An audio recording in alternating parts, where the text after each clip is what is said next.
Good afternoon, this is FlashU, and today we're going to be looking at Feralas. This is personally one of my favorite zones. It is beautiful. Not only is it a vast, lush forest everywhere, I mean it is the home of Feathermoon Stronghold, overseen by Chandra's Feathermoon. Awesome night elf. So pretty much prior to the Cataclysm, this stronghold was the only alliance portion of the area.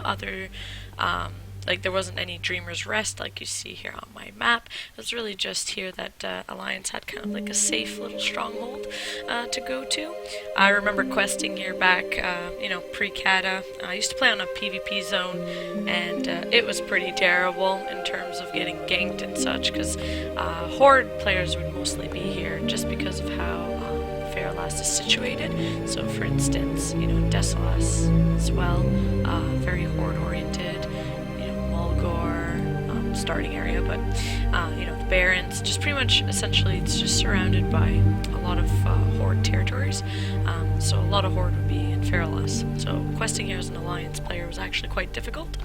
But thankfully, I made it out alive and actually had quite a positive experience questing here. Something notable to kind of, share with you guys is Dire Maul. As you guys may know, Dire Maul is a piece of, oh my god, let's just put it that way. I don't know about you guys, but my experience with Dire Maul has never been quite positive. I mean, the lore of it is actually quite interesting, because, it's just a mysterious stronghold, that it was pretty much a former city owned by the Highborn, and then pretty much ogres came in and were like, yeah, no, we're just gonna take this demonic energy and try and stay immortal kind of thing. So it was like, alright, cool. No. So that's why we're here to kind of stop that. So anyways, Dire Maul, just absolutely awful quest. Like, not even just questing, I mean, like, just as a dungeon in general. Like, look how big this is. Like, back in the time where there's no flying, right? Like, I'm still flying. I'm still trying to go through the stronghold. I mean, it is impressive how big it is, but at the same time, it is like, oh, and look, here I am. I found one of the entrances here. Let's go, for funsies. I think this is one of, like, the back doors, if I remember correctly. Could totally be wrong. But yeah, it's just entrance to Dire Maul East, actually. Oh, God. Yeah, no, we're just gonna walk right back out. Kind of like the Homer Simpson meme where it's like, walk in, yeah, no, walk out. So, I mean, I think what really bugged people about this particular, dungeon is that A, it was way too big, and B, it was actually quite difficult. And even now, I have alts, and they have some trouble in there too, because just in Dire Maul East where we were, those big trees, they still hit like trucks made of trucks, man. So, it's always kind of a difficult little time. It's big, it's long, it's not what, people kind of wanted. So, comparatively to like other dungeons you could be doing, like not Stratholme, but like what is it at this level, like Uldaman and stuff like that. Long, but a lot easier to do. So kind of moving forward here, back to Feralas. What's really interesting about it too is that just how it's separated.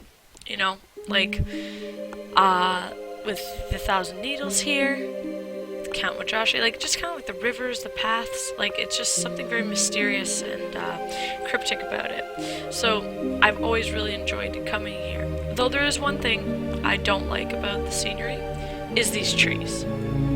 Come on now. Like, we're in 2016. What is this? It looks like it's made of paper. Like, seriously, Ashes could just like burn this. Right? Like, I don't know. I think they could use some retexturing. Amidst its beauty, some improvement could definitely be made about it. Obviously, I'm not a designer. I mean, this is just my opinion. I just think that at this point, you would think that, they would have made some changes. Like, kind of these vines, like, there's just something really unnatural about them. And I mean, of course, we're not here to kind of play for the scenery, but, it is nice to see that some stuff could be changed to look a bit more realistic, So, Anyways, moving along over the aesthetic of it, I actually want to talk about, I'm just taking a look here, some characters that are found in this place. Some really notable people to take a look at is the Naga Lord named Lord Shalzaru. He's over here in the ruins of Feathermoon, and pretty much the reason why you start questing in Feathermoon Stronghold is to look and see what the heck's going on with the Naga, and essentially you get to meet him, and he's just this big Naga overlord that you kind of kill, and it's actually pretty cool. And then you get you know, a lot of spirit animals, a lot of mystical animals like sprite darters, excuse me. So there's like really cute fairy dragons. Actually, I should actually go and take a look here. Let's take a look. I think there are more down there. Let's go on an adventure and find those sprite darters. They're actually quite adorable. I actually think I have one of the pets, and oh my god, aren't these awesome? I know I'm being distracted right now, but I always wanted like a blue or pink hippogriff, maybe because I'm a girl, but look at this beautiful hippogriff. Like, oh my god, like I have the Cenarian one, the green one. No, that's pets, my bad. I believe it's called, yes, Cenarian War Hippogriff.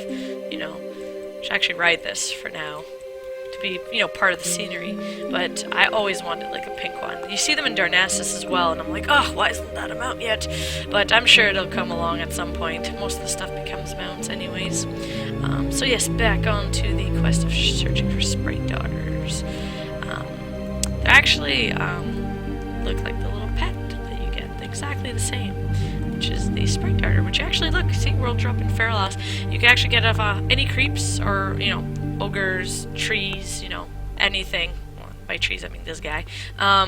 You can get it to actually drop. I think I bought mine off the auction house because I'm really lazy, but they actually just look exactly like that, and they're super adorable.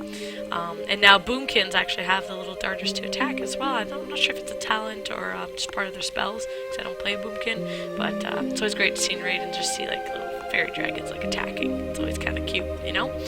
So the one last thing I wanted to actually talk about in the midst of trying to find these sprite darters for you guys is actually to talk about a world boss that used to be located here. Oh yeah, there used to be a really awesome, cool world boss here. And I really apologize if I butchered this name. Isandra? I will stick with that for now, and you can correct me in the comments. So, big green dragon. Super big. This was back in pre-Cataclysm. I remember I didn't get a chance to fight this world boss, but my brother did. And being on a PvP server at the time, World PvP would be created at the same time, trying to get this boss. So, if I'm not mistaken, I think it was somewhere around here, or pretty much mostly like in this area here. Okay, and just really tough boss to fight. You know, dropped quite a significant amount of loot, so it's something that you'd want to kill when it was up.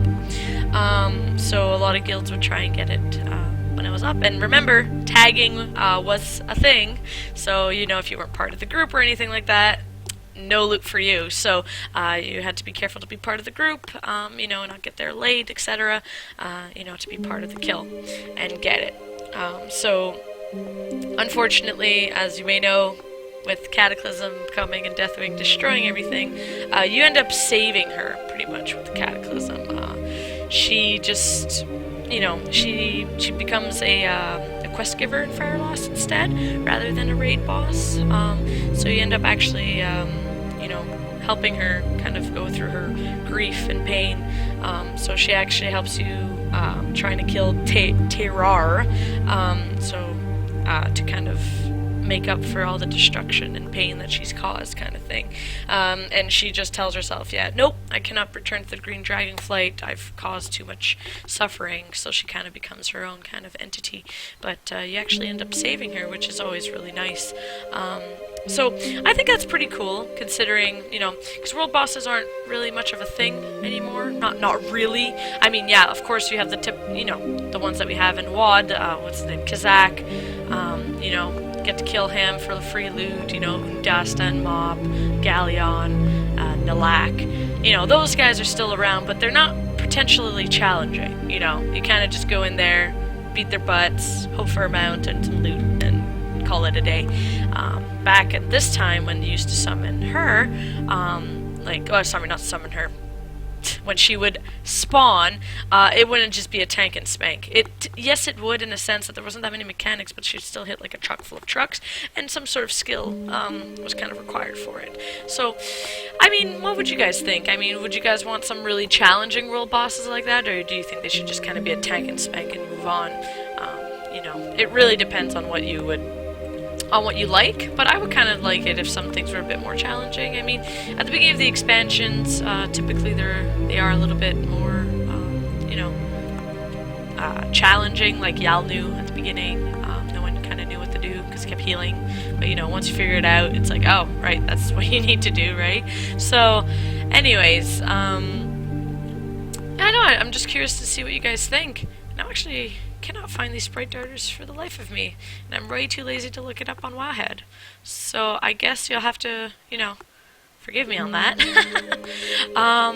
So yeah, I mean, I have a personal, like I said like a couple of times in this video, I really enjoyed this particular zone, just because it is really beautiful, and it's a really easy quest, like, going now, like, especially if you're Alliance or Horde. I'm on a PvE server now, so PvP's not really an issue for me to get ganked, but from what I understand, it's probably not so bad anymore, but I could totally be wrong, because, you know, high levels don't have really a reason to come here, and to, you know, unless they have a grudge. And oh my god! Oh my god! We just found one. We just found one. Look! Oh my god. So adorable.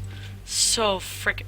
Oh my god. Okay, I'm sorry. I have a hunter. I just wish I could kind of tame one and just have one for my own. And, you know, they're just so freaking adorable.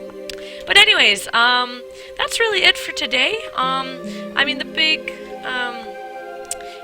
thing about Feralas for me is Dire Maul, which is why a lot of my focus was on that to begin with, and of course cute little sprite darters.